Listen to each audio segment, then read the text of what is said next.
明仔载是29暝，是围炉的日子，嘛着爱款拜拜。不过有的人倒是下暗拜天公，有的人是初九才拜，这北中南的风俗无相同。另外29暝这天爱打春联，不过有专家讲春联甲年兽拢是国民政府来台湾才出现的风俗。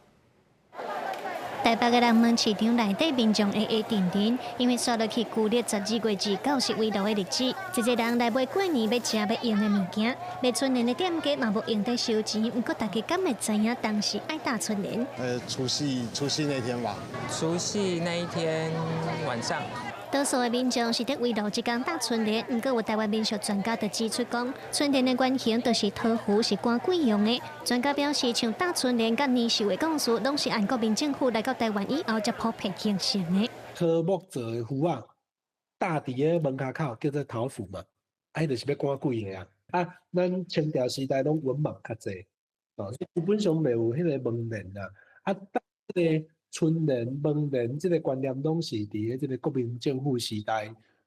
这个国民教育内底教出来新的民俗。另外，伫台湾的民俗内底，有学者指出，伫咧29暝中部以北的地区会拜天公，不过像南部较侪是初九天公生才咧拜天公。不管安怎，拢是伫一天的头一个时辰，主时伫拜拜，显示对天公的敬重。原来针对台湾过年时的食食文化，学者嘛有解说一寡过年时咱普遍的食物件，伊背后所代表的意义。粿类粿呢，第一个是甜粿，甜好过年，意思讲当年拢真好过啦，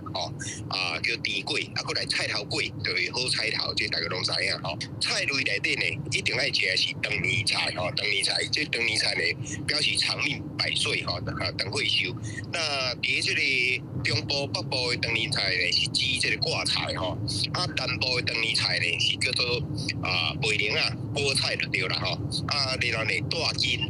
学者嘛指出，伫29暝这天，多数人厝里嘛会拜家神、公妈和地基主，除了是答谢因这一年来照顾咱生活中的万行事，其实伫台湾文化当中，上主要的意义是新年，代表向旧的一年识别迎接新的一年。记者刘尚祖、谢桂林台北报道。